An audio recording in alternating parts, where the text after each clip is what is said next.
Hi, I'm Ken Noel, the Homeschool Maven. I need to explain what I'm doing here and what I hope to accomplish. Of course, I have an interest in homeschooling, and I've even participated in the short-term homeschooling of our youngest child, Amber. My knowledge comes as much from my own study and interest in how people learn as it does from any formal training. I know some about homeschooling and a fair amount about life. Do I know it all? Not by a long shot. The more I've learned, the more I learn there is a lot more to learn. And in that I rejoice. So what's a maven? The word is Yiddish and means a scholar.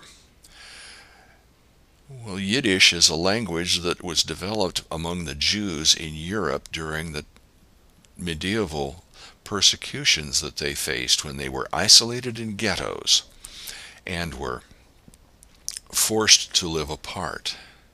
And they picked up language from all over.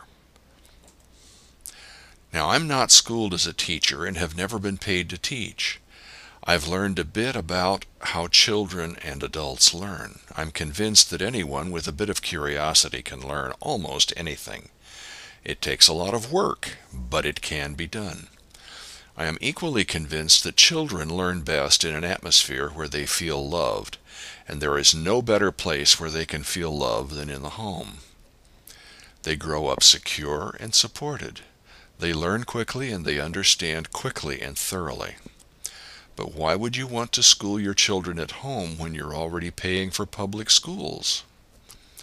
Perhaps a better question is, why would you permit your children to attend the public schools and be subjected to all the bad influences that get together there? Public schools seem to be places where violence is common and sometimes lethal. A strong anti-Christian attitude prevails, and strong moral principles are openly mocked and condemned by the faculty and administrators.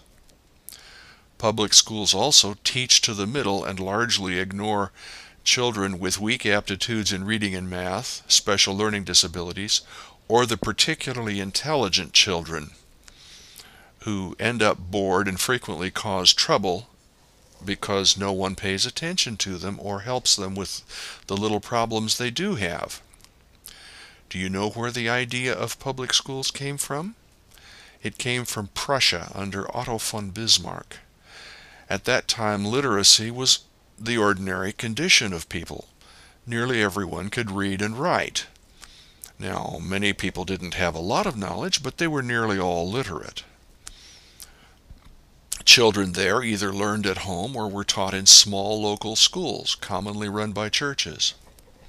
Bismarck is also the one who gave us the ideas of compulsory education, truant officers, school uniforms, and standardized curriculum with standardized tests.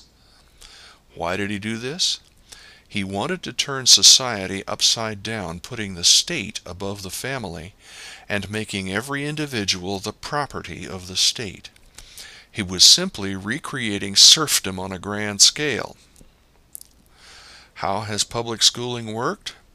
Not very well. We now see the schools run by unions interested only in the benefits to their members and leadership, and not at all in the education of children. So who loses in this contest? You already know the answer to this one. We've gotten high school graduates who can't read their diplomas or do simple arithmetic. When we ask school administrators how this happened, they immediately point out a myriad of social pathologies they can't control. Are they right? Partly.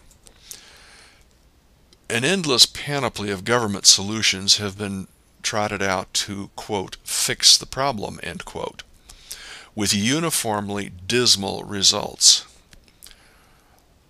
The most recent simply being the No Child Left Behind program.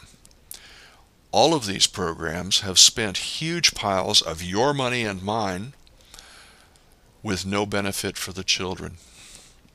Those who adopted Bismarck's ideas are the ones who try to make all the people cogs in the machinery of the state. This is also why the education cartel of the state so vigorously opposes homeschooling, because homeschooling reasserts the divine order of society, with the family paramount, and the state in only a supporting role. The statists want to continue our present course while homeschoolers are going back to what has worked very well in the past. This is also why the homeschoolers so strongly support return to the principles of our Constitution and the Declaration of Independence. I've created this video and launched this website to start a conversation about what problems homeschoolers face, what solutions have been tried, what worked, and how we can do better. I need your help and I'm asking for it. Please do 4 things. First, click on the Facebook like button at the top of this page.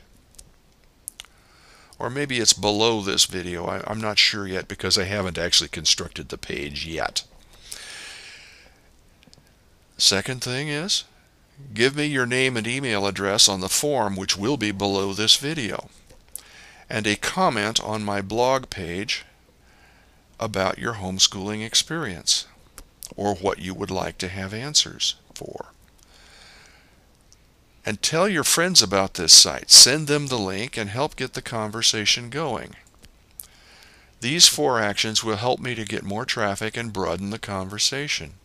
Then I can help you find good things for you to use as you teach your children the good things they need to know.